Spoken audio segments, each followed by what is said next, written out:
जय हिंद फ्रेंड्स।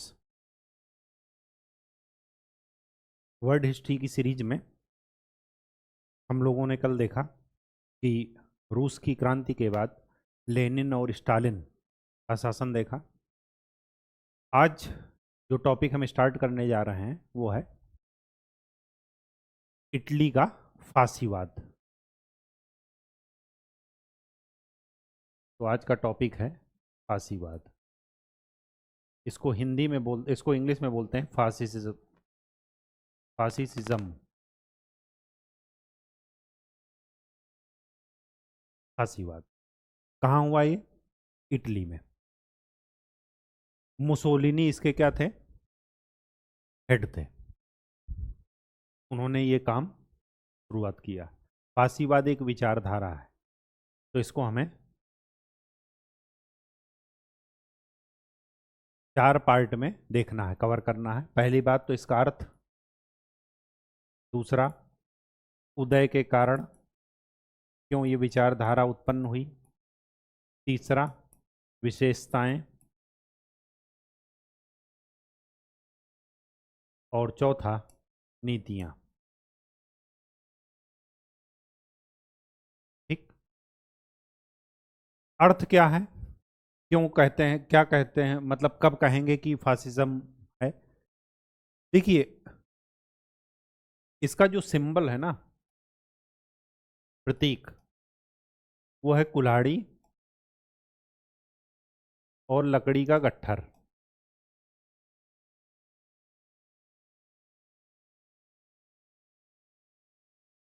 अब इस सिंबल को यूज करके इटली में इस विचारधारा का क्या किया गया, इसको स्ट्रांग किया गया।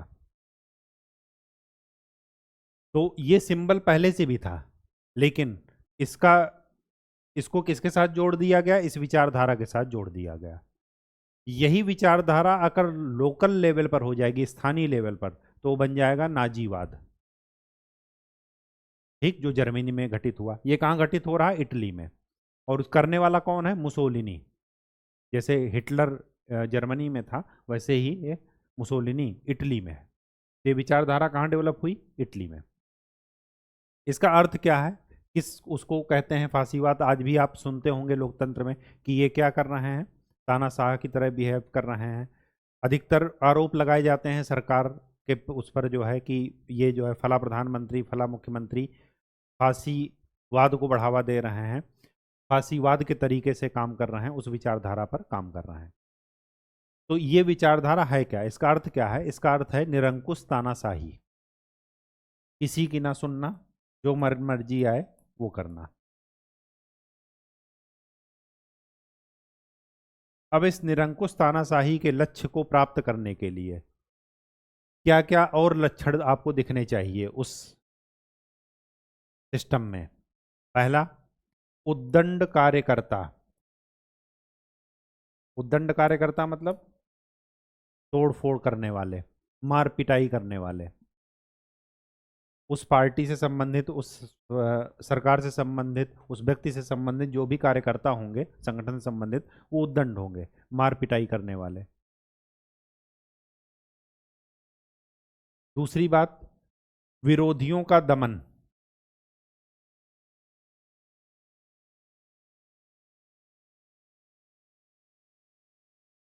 विरोधियों को साफ किया जाएगा, मारपीट से के अलावा भी हो सकता है उनका जीवन समाप्त कर दिया जाए।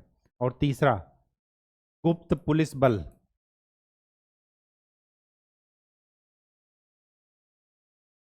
ये भी लक्षण आपको देखने को मिलेगा, जिससे क्या हो सके, विरोधियों पर नजर रखी जा सके। ठीक।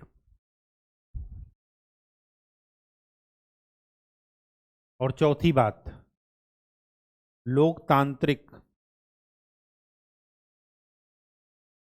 संस्थाओं का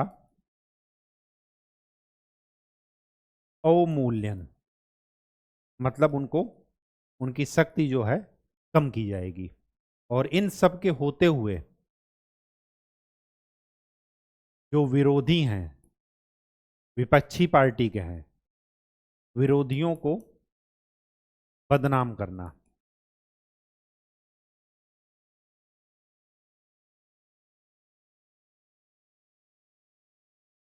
अफवाह फैला करके।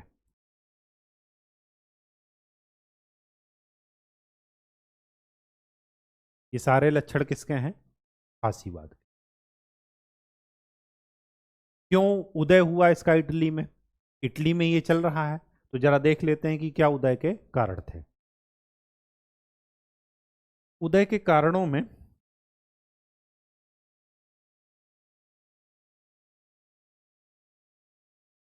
पहली जो भूमिका निभाई गई, ये सब उसी फर्स्ट वर्ल्ड वार की देन है। तो पहला जो भूमिका निभाई गई वो था प्रथम विश्व युद्ध।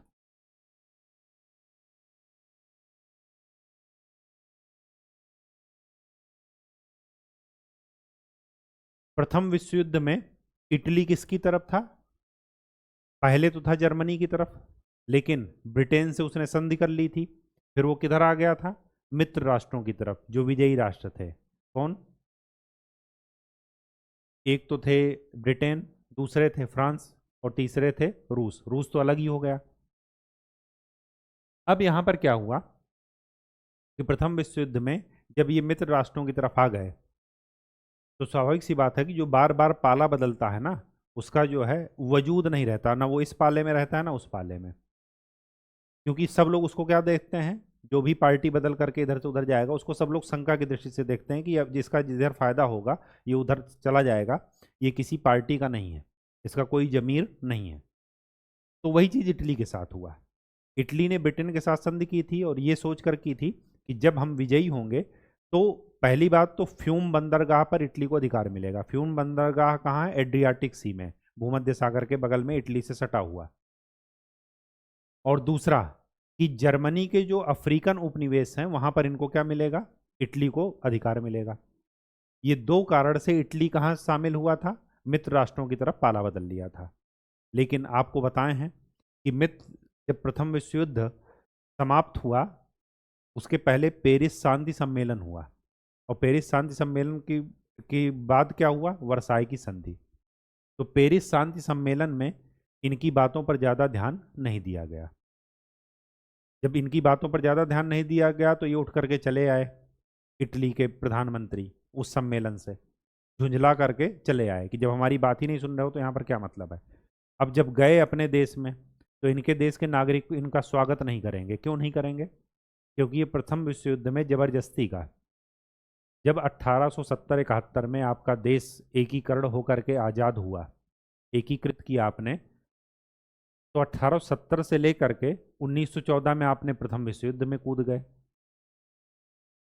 प्रथम विश्व युद्ध में कूदने के पहले आपके बाकी उपनिवेशों में, बाकी जगह जो है विश्व के देशों में, उपनिवेशों और साम्राज्यवाद की होड़ में बाकी जगह भी आप हार रहे हैं। जैसे जैसे हारे थे वहां पर इथोपिया में, अफ्रीकन कंट्री है, अबिसीनिया का पठार जहाँ है।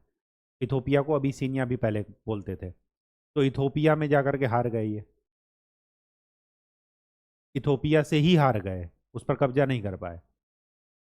और तो और, जब आप फर्स्ट वर्ल्ड वार में कूदे तो आपकी अर्थव्यवस्था इतना नहीं थी कि जो उसको क्या कर सके, उसका खर्च वहन कर सके। लोग भी मरे, अर्थव्यवस्था भी डूब गई। और जीतने के बाद जिस ग्रुप में आप शामिल हैं उस ग्रुप ने आपका साथ नहीं दिया। तो इटली के साथ क्या हो गया? विश्वासघात। तो प्रथम विश्व युद्ध के बाद क्या हुआ? पेरिस शांति सम्मेलन हुआ। पेरिस शांति सम्मेलन, और इस शांति सम्मेलन में क्या हुआ? इटली के साथ विश्वासघात हो गया। और उस विश्वासघात का फायदा कौन उठा रहा है? मुसोलिनी। वो दिखा रहा है कि इटली की जनता अपने गौरव को वापस मांग रही है। इटली की जनता फ्यूम बंदरगाह पर अधिकार मांग रही है। इटली की जनता इथोपिया पर अपने खोए हुए गौरव को क्या कर रही है? वापस पाना चाह रही है। तो वहाँ के लोगों में क्या हो गया? मुसोलिनी के प्रति क्या किया लोगों ने? आदर व्यक्त किया और मुसोलिनी को कहा हाँ हाँ ठीक है, हमें हमारा गौरव वापस चाहिए। तो इसी वजह से वहां पर उदय हुआ इटली पर इस विचारधारा का। तो पहला कारण क्या था? जो इटली के साथ विश्वासघात हुआ था। ठीक। दूसरा कारण,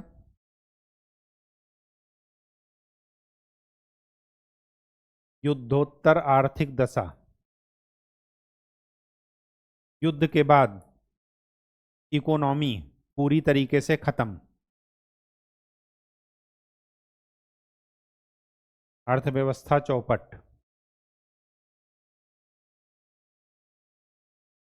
महंगाई बढ़ती गई, लोगों में आक्रोश बढ़ रहा है।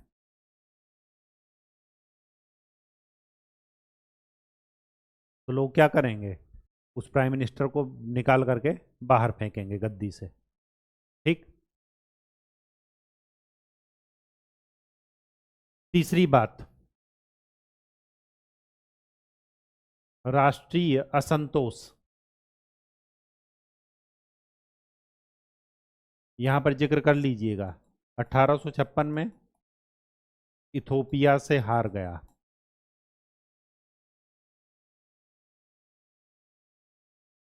फर्स्ट वर्ल्ड वार में शामिल हुए, कुछ मिला ही नहीं। तो जब फर्स्ट वर्ल्ड वार से आकर के अपने यहाँ आए, तो जैसे फ्रांस अमेरिका से आया तो क्या हुआ? फ्रांस में ही क्रांति हो गई। तो ठीक वैसे ही यहाँ पर हुआ कि इसके बारे में कहा जाता है कि वो युद्ध तो जीत गया, लेकिन अपने देश की शांति को उसने खो दिया। युद्ध कैसे जीत गया? क्योंकि मित्र राष्ट्रों की विजय हो गई, जिस गुट में शामिल थे उसमें विजय हो गई। तो युद्ध तो जीत गए, लेकिन इनको मिला कुछ नहीं। और जब मिला कुछ नहीं तो वापस आए तो इनके यहाँ भी क्या हो गया? विद्रोह हो गया। और रशियन रिवॉल्यूशन हो ही चुका है। सर्वहारा क्रांति अपने आप में वर्ल्ड के लिए अजूबा है और आशा की किरण लेकर के आई, खास करके ऐसे जगहों पर जहाँ पर महंगाई चरम पर हो, निरंकुश चीज़ें हों, जनता की ना सुनी जा रही हो। तो वहाँ पर क्या है? सर्वहारा वर्ग, मतलब मार्क्स और समाजवाद और साम्यवाद के लिए बहुत ही अच्छा ग्राउंड होता है वो। जब किसी के पास कुछ खोने को है ही नहीं तो सभी जगह समाजवाद ही है। ठीक है, इसी वजह से वो विचारधारा के लिए अच्छा ग्राउंड होगा। तो उसी समय क्या होगा? है राष्ट्रीय असंतोष भी व्याप्त है। उदय के कारण में चौथा कारण क्या है?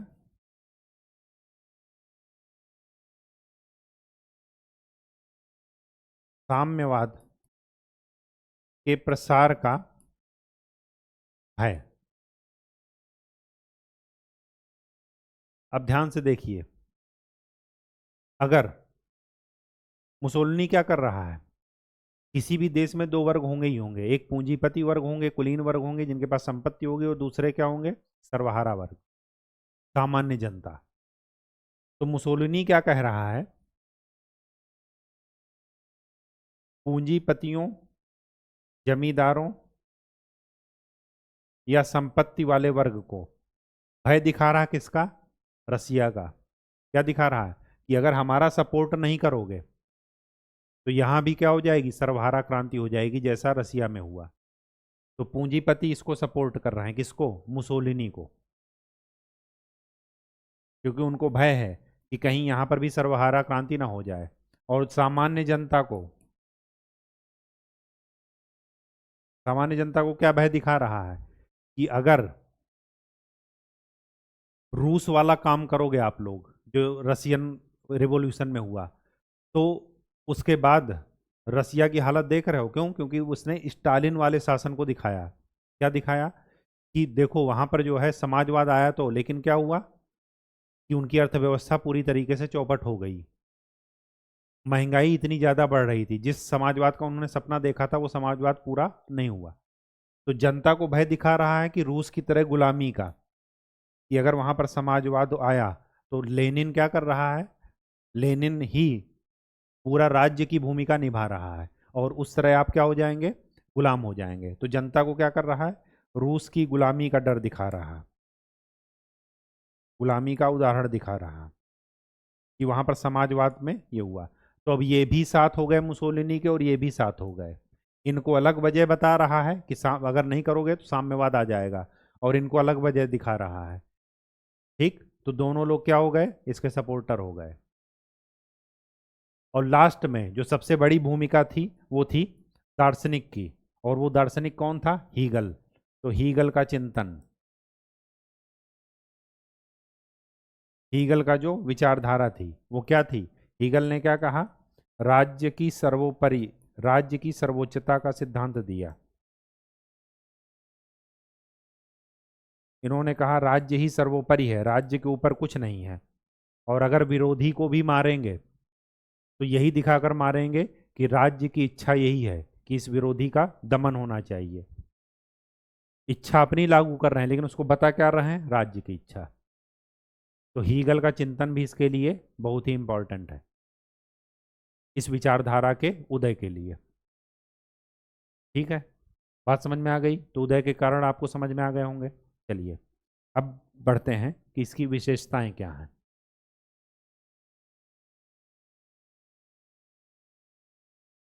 अब ध्यान से देखिए, ये जो साम्यवाद का विरोध कर रहा है, ये क्यों कर रहा है?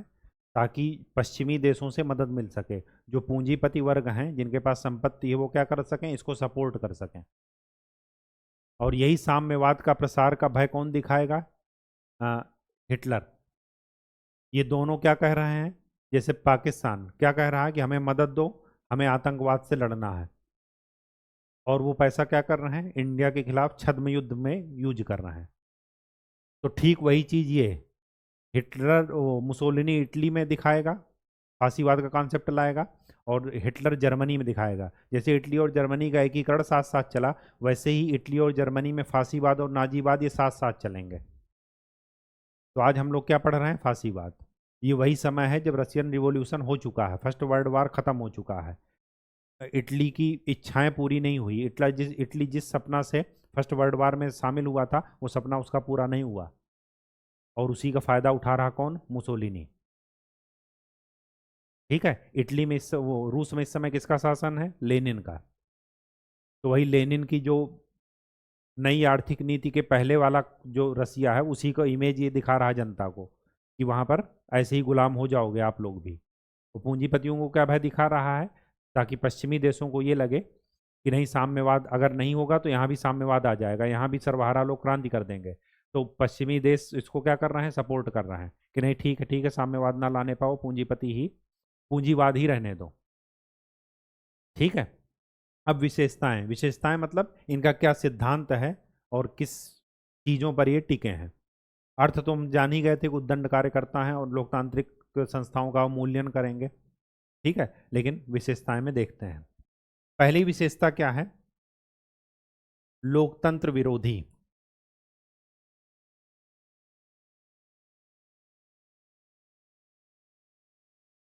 लोकतंत्र विरोधी क्या है, ये क्या कह रहे हैं मुसोलिनी भाई साहब, ये कह रहे हैं कि लोकतंत्र जहां भी होगा, जनता का शासन होगा, समानता का सिद्धांत लागू होगा, तो उसमें क्या होगा कि समानता के सिद्धांत के अनुसार जिसको जितना अच्छा अवसर मिलेगा, वो उतना जो है उन्नति करेगा। तो ये क्या कह रहे हैं कि लोकतंत्र भी क्या करता है, जो कैपेबल लोग हैं उनको क्या कर, जो योग्य व्यक्ति हैं उनको आगे बढ़ने का क्या देता है, मौका देता है। लेकिन हम क्या लाएंगे, हम वर्ग समन्वय लाएंगे। तो लोकतंत्र का क्या है, विरोधी। ये क्या कह रहा है कि लोकतंत्र योग्य लोगों को आगे बढ़ने का अवसर देता है।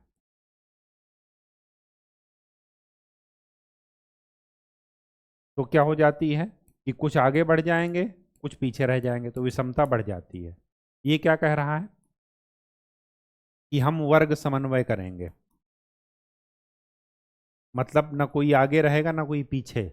और ये तभी संभव होगा जब एक ही पार्टी का शासन हो, जैसे रूस में चल रहा है, जैसे चीन में चल रहा है, अभी एक ही पार्टी है।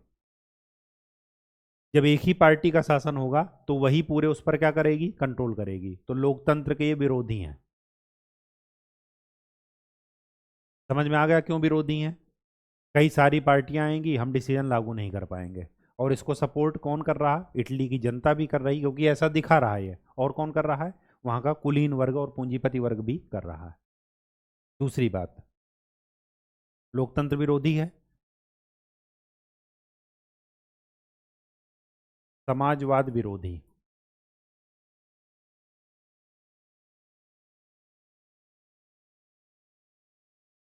समाजवाद विरोधी क्यों है, वही चीज बता रहा है कि सर्वहारा मतलब इन्होंने ये कहा कि समाजवाद व्यक्ति की न्यूनतम आवश्यकताएं पूरी करता है, और ये न्यूनतम आवश्यकताएं वैसी हैं जिससे व्यक्ति का काम नहीं चलता।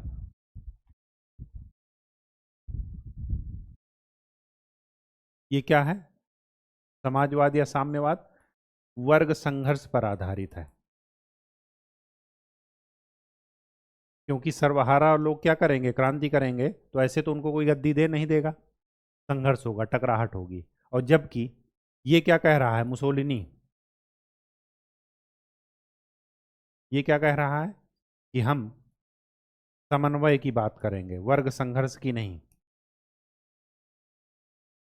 घूम फिराकर क्या कह रहा है? एक ही पार्टी का शासन करो। ठीक है, बात समझ में आ गई? एक स्टेटमेंट यहां पर ध्यान में रखिएगा, इतिहास का निर्माण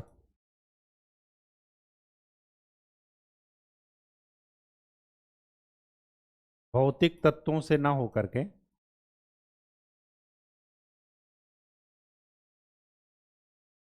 राजनैतिक तत्वों से होता है। इसलिए अगर आपको इतिहास बनाना है तो आपको राजनीतिक पकड़ होनी चाहिए। इसी चलिए, नेक्स्ट विचारधारा क्या है?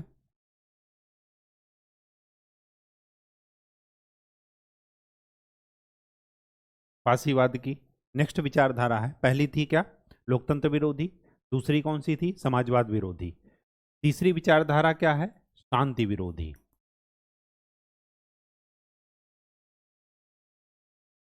शांति विरोधी। शांति विरोधी विचारधारा कैसे है? इनका जो दर्शन है वो युद्ध और विस्तारवाद का है। क्या है? युद्ध और विस्तारवाद।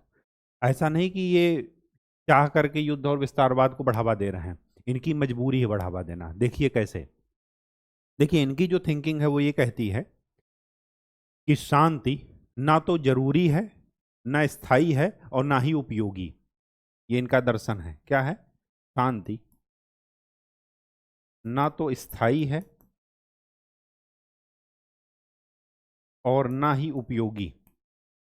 कैसे?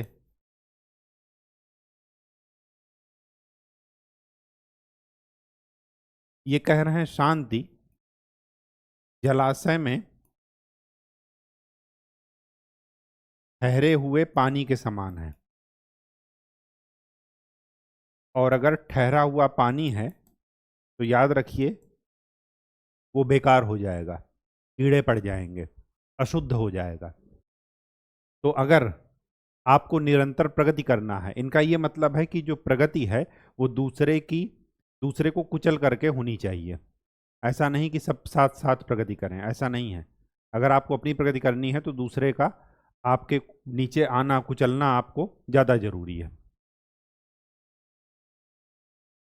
इससे ये शांति को क्रिटिसाइज कर रहे हैं, और साथ में युद्ध को क्या कह रहे हैं कि युद्ध रचनात्मकता पैदा करता है। क्या पैदा करता है? रचनात्मकता। अगर कहीं बहुत दिन से कुछ ना हो रहा हो, सारा आर्थिक व्यवस्था ठप हो गई हो, तो जानबूझ करके युद्ध किया जाता है, जानबूझ करके विध्वंस को बढ़ावा दिया जाता है, जानबूझ करके हथियारों की होड़ बढ़ाई जाती है, ताकि क्या हो? अर्थव्यवस्था को बूम मिले। तो इनका दर्शन ही क्या है? युद्ध और विस्तारवाद का, क्योंकि ये शांति को क्रिटिसाइज कर रहे हैं और युद्ध को बढ़ावा दे रहे हैं। तो इनका दर्शन क्या है? युद्ध और विस्तारवाद की बात करता है। क्यों करता है ऐसा? अगर ये युद्ध और विस्तारवाद की बात नहीं करेगा तो जनता क्या करेगी? इनसे पूछेगी जो आपने अच्छे दिन का सपना दिखाए थे वो अच्छे दिन कहाँ हैं। तो जनता की भावनाओं को भटकाने के लिए, जनता के माइंडसेट को भटकाने के लिए ये क्या कर रहे हैं? युद्ध और विस्तारवाद की बात कर रहे हैं। ठीक वैसे ही कि अगर पाकिस्तान में महंगाई के विरुद्ध आंदोलन हुआ तो उसका इल्ज़ाम किस पर?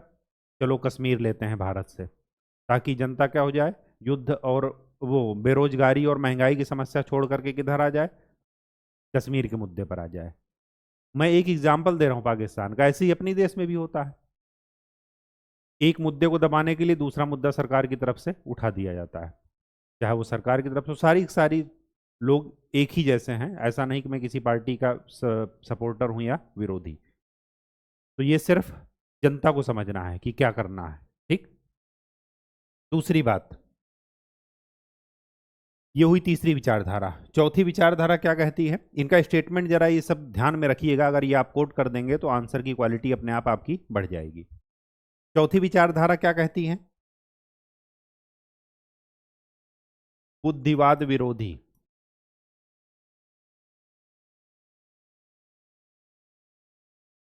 बुद्धिवाद विरोधी का मतलब क्या है? कि तर्क का विरोध, मतलब दिमाग नहीं लगाना है, बिल्कुल मूक बधिर होकर के चलना है। किसके पीछे? पीछे नेता के पीछे। ये खुद कहते हैं कि नेता का जनता से जुड़ाव तर्क के आधार पर नहीं, भावना के आधार पर होना चाहिए।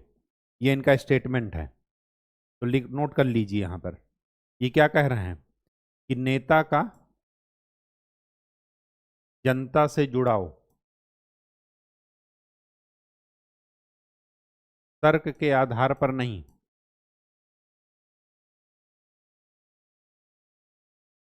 तर्क के आधार पर नहीं, बल्कि भावनात्मक आधार पर होना चाहिए। और इसी का परिणाम है कि आप देखिए, जब भी इलेक्शन आता है हमेशा आपकी भावनाओं के साथ ही खेला जाता है। अपनी जाति खतरे में है, अपना धर्म खतरे में है, उसके पहले कहीं कुछ नहीं, ना कोई जाति पूछेगा आपसे ना धर्म पूछेगा। जब इतना ही खतरे में है तो अपनी जाति के लोगों को रोजगार दे दो, अपने धर्म के लोगों को रोजगार दे दो। सभी धर्मों के साथ ऐसा है, किसी पर्टिकुलर पार्टी किसी पर्टिकुलर धर्म को ब्लेम नहीं कर सकते, क्योंकि राहु बिना केतु के नहीं हो सकता। राहु और केतु हमेशा साथ साथ चलेंगे। ठीक है, बात समझ में आ गई? तो एक धर्म अगर वो करेगा तो दूसरा भी क्या हो जाएगा, लामबंद करेगा अपने लोगों को। तो वही चीज यहां पर है। और तो और इन्होंने क्या कहा, जब जनता नेता और जनता का जुड़ाव तर्क के आधार पर नहीं भावनात्मक आधार पर होगा, तो जनता नेता से प्रश्न नहीं पूछ पाएगी। जो नेता कह देगा वही इच्छा होगी पूरी जनता की। तो जनता अपना तर्क इस्तेमाल कर पाएगी, जनता अपना विचार कर पाएगी कि ऐसा क्यों किया जा रहा है, ऐसा क्यों नहीं किया जा रहा है? नहीं कर पाएगी। साथ में इन्होंने ये भी कहा कि जनता को आंख बंद करके नेता की बात माननी चाहिए। मतलब अंधभक्ति वाला मामला, कि आप हमसे तर्क मत करिए कि गुड्डू ने अगर एमए और बीटेक किया है तो गुड्डू को नौकरी आप कैसे दोगे। सिर्फ ये बताओ गुड्डू को कि धर्म खतरे में है, तो गुड्डू हथियार लेकर के चल दिए नेताजी के साथ, और नेताजी क्या बता रहे हैं कि गुड्डू हमारा छोटा भाई है। क्यों? क्योंकि उनको गुड्डू का क्या करना है, शोषण करना है, फ्री में काम निकालना है। ऐसा नहीं कि वो नेता बन गए तो गुड्डू को 500 करोड़ का ठेका दिला दिए कि जाओ हमारे छोटे भाई थे, आपने बड़ा इलेक्शन में सहयोग किया और आप जा करके क्या करो, ऐस करो। ऐसा नहीं होगा। ठीक। तो जो समझदार लोग हैं वो कभी भी इस पर आंख बंद करके नेता के पीछे नहीं चलेंगे। तो ये जो फांसीवाद है, देखिए मैंने आपको कल ही बताया कि जो फांसीवाद का सिंबल है, फांसी पार्टी का सिंबल है, फांसी पार्टी थी कहाँ, इटली में। उसका सिंबल क्या है, कुल्हाड़ी और लकड़ी का गट्ठर। ये सिंबल ऑटोमन साम्राज्य में पहले से ही राजकीय चिन्ह के रूप में प्रयोग किया जाता था, जैसे क्या अशोक का चिन्ह भारत के लिए। अब इस चिन्ह को इटली में एक पार्टी का चिन्ह बना दिया गया, और वहीं से उस पार्टी की जो विचारधाराएं थी उसी का नाम है फासिज्म या फांसीवाद। तो उसी को हम लोग पढ़ रहे हैं। ये सारी खूबियां जहां भी जिस भी देश में जिस भी पार्टी में होंगी, हम ये कहेंगे कि उस पार्टी उस देश की सरकार किधर की तरफ बढ़ रही है, फांसीवाद की तरफ बढ़ रही है। ये एक जनरल फीचर है। ठीक है, चलिए इसके बाद नेक्स्ट विचारधारा क्या है?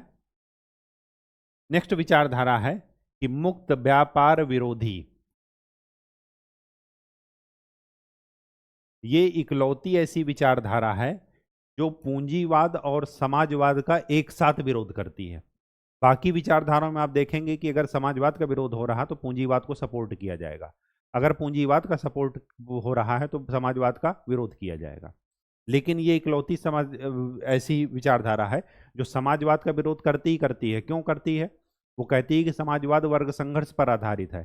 समाजवाद में न्यूनतम जरूरतें राज्य के द्वारा पूरी की जाती हैं, लेकिन वो भी क्या होती हैं? पर्याप्त नहीं होती हैं। तो हम ऐसी व्यवस्था करेंगे कि वर्ग समन्वय पर आधारित हो, वर्ग संघर्ष पर आधारित ना हो। कैसे करेंगे वो बाद की कहानी है, लेकिन ऐसा वो करेंगे। तो ये मुक्त व्यापार विरोधी क्या है कि ये जो है राज्य के नियंत्रण में समन्वय के आधार पर आर्थिक गतिविधियों को बढ़ावा देने की बात करता है। तो राज्य के नियंत्रण में जब भी आ जाएगा हमेशा वो मुक्त व्यापार का विरोधी होगा। तो ये इकलौती विचारधारा है जो दोनों विचारधाराओं का एक साथ विरोध करती है, पूंजीवाद का भी और समाजवाद का भी। ठीक, मुक्त व्यापार क्या है? पूंजीवाद। ठीक है, कहानी समझ में आ गई? चलिए अब देखते हैं। हमने ये देख लिया कि किस पृष्ठभूमि में इसका जन्म हुआ, मतलब उदय के कारण क्या थे, इसकी विशेषताएं क्या थी। अब देखते हैं कि ये विशेषताओं के आधार पर इनका स्टेप कैसा रहा, कैसे ये इटली को इस तरीके से ले आए। तो नेक्स्ट हेडिंग डाल लीजिए,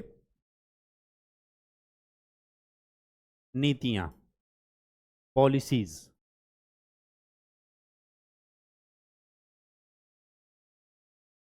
अब देखिए, मुसोलिनी ही इसका नेता था, इस फांसी दल का। क्या नीतियां बनाई वो देखते हैं।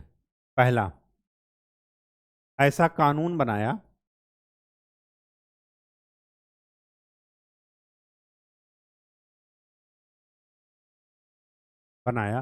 कि जिस दल को बहुमत मिला, जिस दल को बहुमत मिला उसके 2/3 सदस्य अपने आप निर्वाचित माने जाएंगे। देख रहे हैं, बहुमत मिलना चाहिए तो 66% अपने आप वहां की संसद पर कब्जा हो जाएगा, वहां के लोकतंत्र की विधायिका पर क्या हो जाएगा? कब्जा हो जाएगा उन सदस्यों का जो उस पार्टी से संबंधित हैं, जिस दल ने क्या किया है, बहुमत जिसको मिला है। नॉर्मल कंडीशन में क्या होता है कि जो जो बहुमत मिला उतनी ही सीटें वहां पर अब होंगी, लेकिन यहां पर क्या है कि बहुमत मिला है, हो सकता है 40% को 40% से बहुमत मिला हो, लेकिन 66% वहां पर आरक्षित है। 2/3 का मतलब 66%। 2/3 सदस्य अपने आप वहां पर पहुंच जाएंगे, कहां पर? विधायिका में। और इसकी क्या नीतियां थी? दूसरी नीतियां ये थी कि 1926 में इन्होंने क्या किया, मैंने आपको बताया है कि गुप्त पुलिस दल का निर्माण किया। और इस गुप्त पुलिस दल को क्या बोलते हैं? एक लेनिन ने किया था चेका नाम का, और यहां पर ओबेरा। इनका काम क्या था? छात्र, अध्यापक,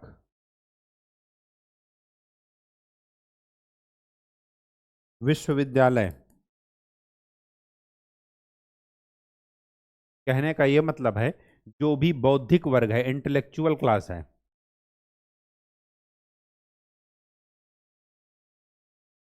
बौद्धिक वर्ग, उस पर क्या किया? प्रतिबंध लगाया। समाचार पत्रों पर प्रतिबंध लगा दिया। और तो और विरोधियों का क्या किया, दमन किया। जो भी इस विचारधारा के अपोजिट थे, अपोज में थे, उनको चुन चुन करके मारा गया।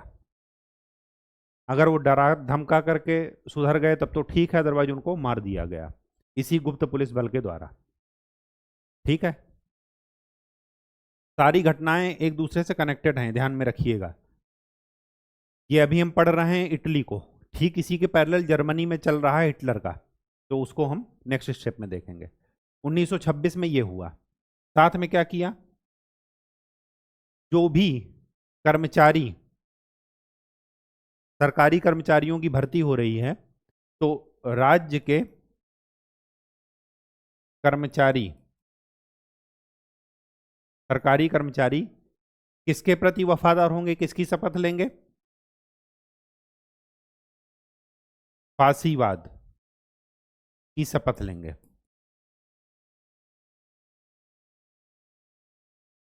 मतलब फांसी दल की शपथ लेंगे, जो दल है उसके प्रति वो वफादार रहेंगे। मैंने आपको बताया है कि राज्य की सर्वोच्चता का सिद्धांत हीगल ने दिया, तो हीगल की विचारधारा ही ये लेकर के आगे बढ़े कि राज्य ही क्या है, सर्वोच्च है, और राज्य से ही सर्वोच्च है, और राज्य में क्या है, एक पार्टी का दल होना चाहिए, तो एक ही पार्टी की सरकार होनी चाहिए। तो वो क्या है, पार्टी का शपथ ले रहे हैं, देश का शपथ नहीं ले रहे हैं, राज्य का शपथ नहीं ले रहे हैं, इटली के प्रति वफादार रहने की शपथ नहीं ले रहे हैं, वो उस दल के प्रति वफादार रहने की शपथ ले रहे हैं। ये जो है क्या है, तीसरा फीचर है इसका। चौथी बात, 1926 में ही 13 सिंडिकेट बनाए। सिंडिकेट क्या होते हैं, संगठन होते हैं छोटे छोटे। ठीक, तो 13 वो सिंडिकेट कौन कौन से थे, 6 तो थे पूंजीपति और उद्योगपति के, पूंजीपति और उद्योगपतियों के, और 6 किसके थे, श्रमिक और मजदूर।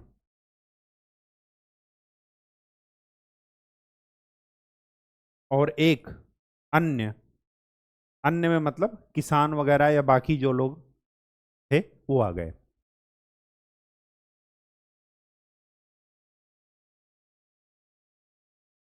ठीक, इन सिंडिकेटों का काम क्या था, इन सिंडिकेटों का काम ये था कि ये सब मिला करके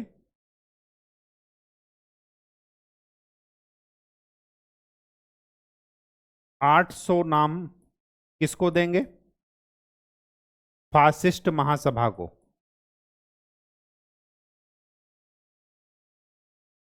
और फासिस्ट महासभा क्या है, इसकी स्थापना हुई है 1928 में। एक ही दल के हैं ये सब, अपने दल के जो फांसी दल है, तो स्मॉल लेवल पर जो संगठन है उनका ये प्रतिनिधित्व कर रहे हैं, और ये है लार्ज लेवल पर। तो ये सब अपने अपने क्या हैं, नाम दे रहे हैं, किसकी, प्रतिनिधियों की, कि इन प्रतिनिधियों को वहां पर बैठाइए, कहां पर, संसद में, शासन में भागीदारी के लिए। अब ये कितने नाम देंगे, 600 वो 800 लोगों के नाम देंगे ये लोग। ठीक, किसको देंगे, फासिस्ट महासभा को। अब ये फासिस्ट महासभा इन 800 में से कितने लोगों का नाम देगी, 400 लोगों का। किसको, फासिस्ट प्रमुख को। और फासिस्ट प्रमुख है कौन, मुसोलिनी। मुसोलिनी एक व्यक्ति का नाम है, उन्होंने ये विचारधारा खड़ी की। अब ये मुसोलिनी इन 400 लोगों के नाम क्या करेंगे, जारी करेंगे।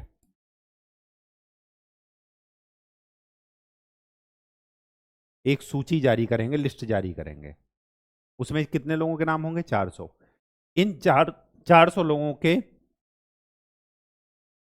नाम के आगे जनता वोट डालेगी, या तो पक्ष में या विपक्ष में। अगर विपक्ष में ज्यादा वोट पड़े तो ये 400 नाम बदल करके दूसरी लिस्ट जारी की जाएगी। लेकिन दल नहीं बदला जाएगा, ये ध्यान रखिएगा। दल वही है, फांसी, एक ही दल है, बस नामों की सूची क्या हो जाएगी, बदल जाएगी। अगर विपक्ष में ज्यादा वोट पड़े तो, अगर पक्ष में पड़ गए तो यही 400 लोग क्या करेंगे, संसद में बैठेंगे। कहानी समझ में आ गई। ये जो फासिस्ट महासभा 1928 में बनी, ये लोकतंत्र पर अंतिम प्रहार था। क्यों, ऐसा क्यों कहा जा रहा? क्योंकि यहां पर अब बहुदल है ही नहीं, एक ही दल है। जैसे चीन कह रहा हमारे यहाँ लोकतंत्र है, बस एक ही दल है और अलग अलग लोग हैं उसी दल के प्रति शपथ लेकर के वो बने हैं। इसी तरह रूस कह रहा हमारे यहाँ लोकतंत्र है, अमेरिका कह रहा कि रूस और चीन में लोकतंत्र नहीं है, भारत कह रहा रूस और चीन में लोकतंत्र नहीं है। क्यों नहीं है? क्योंकि वहां पर बहुदल व्यवस्था नहीं है, एक ही दल है, उसी के अलग अलग नाम लिस्ट जारी होती है और उसी में से एक को क्या करना पड़ता है, प्रधानमंत्री या राष्ट्रपति चूज करना पड़ता है। सभी जो पद हैं वो किसके, एक ही दल के सदस्यों के द्वारा भरे जा रहे हैं। कहानी समझ में आ गई। तो ये है आपका नीतियां। अब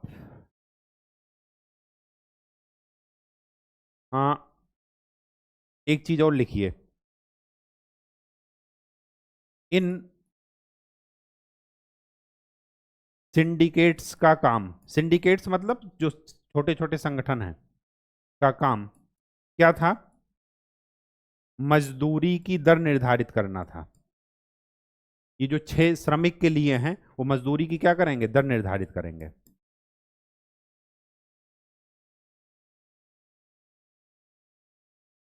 श्रमिकों वाले, पूंजीपतियों वाले अपना काम करेंगे, लेकिन जनरली हम इनका पढ़ रहे हैं, श्रमिकों वालों का।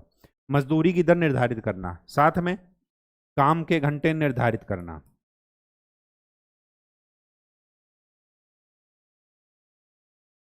काम के घंटे निर्धारित करना, और तीसरा हड़ताल पर रोक लगाना, और क्या करना, मजदूरों या श्रमिकों के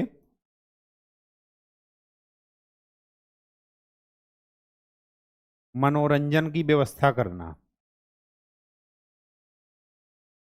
नाटक वाटक खिलवाना ताकि उनका मनोरंजन हो। ये सब क्या है, इन सिंडिकेट्स का काम था। ये सब करते करते बात यहां तक पहुंच गई कि 1936 में क्या हुआ, रोम, बर्लिन, धुरी का निर्माण हो गया। मतलब संगठन बन गया, Rome Italy, Berlin Germany, Italy और जर्मनी आपस में मिल लिए। और तो और ये सब कुछ निरंकुश तानाशाही को व्यक्त कर रहा है। स्पेन में, स्पेन देखेंगे फ्रांस के बगल में है, स्पेन में फ्रैंको एक व्यक्ति हैं, उनकी तानाशाही को स्थापित करने में इनकी भूमिका रही।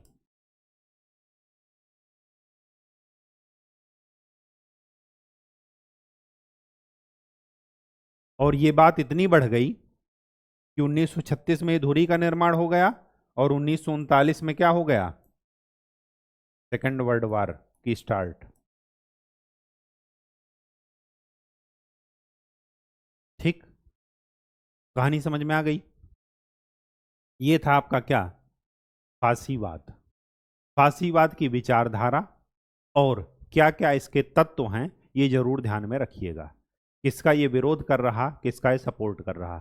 एक दल का सपोर्ट करेगा, एक दल के प्रति निष्ठा का सपोर्ट करेगा, एक राज्य की निष्ठा का सपोर्ट करेगा, राज्य की सर्वोच्चता का सिद्धांत मानेगा, लोकतंत्र के विरोधी होगा, समाजवाद के विरोधी होगा, साम्यवाद के विरोधी होगा, पूंजीवाद के विरोधी होगा, शांति के विरोधी होगा, हमेशा युद्ध और विस्तारवाद की बात करेगा। क्योंकि अगर युद्ध और विस्तारवाद की बात नहीं करेंगे तो जिस जनता को अच्छे दिन का सपना दिखाकर सत्ता में आए थे तो जनता जवाब मांगेगी। तो जनता के माइंड को भटकाने के लिए हमेशा दूसरे पर दोषारोपण करना और दूसरे पर जनता को उलझाए रखना। युद्ध की बात करेंगे तो क्या होगा कि जनता देश प्रेम के नाम पर इकट्ठा हो जाएगी, इनसे रोजगार और उस पर सवाल ही नहीं करेगी अच्छे दिन पर कि आपने जो ये अच्छे दिन का वादा दिलाकर सपना दिखाकर आए थे। अच्छे दिन का सपना कब दिखाया जाएगा? जब संकट होगा, आर्थिक संकट, तभी उस समय अच्छे दिन का सपना दिखाया जाएगा। और जब सत्ता पर काबिज हो जाएंगे तो अच्छे दिन गायब। तो अच्छे दिन का हिसाब किताब लोग ना मांगे, उसके लिए क्या है कि जनता को उलझाए रखो वाह मुद्दों पर। ठीक है, बात समझ में आ गई? ये था क्या? फासीवाद। यही सारे फीचर जर्मनी में अप्लाई हो जाते हैं। तो इसी का स्थानिक रूप जो जर्मनी में देखने को मिलता है उसी को बोलते हैं नाजीवाद। ठीक है, तो नेक्स्ट लेक्चर में हम लोग उसको देखेंगे। तब तक के लिए खूब अच्छे से पढ़ाई कीजिए, मेहनत कीजिए और प्रीवियस ईयर क्वेश्चंस पेपर्स को देखते रहिए, रिवाइज करते रहिए। धन्यवाद।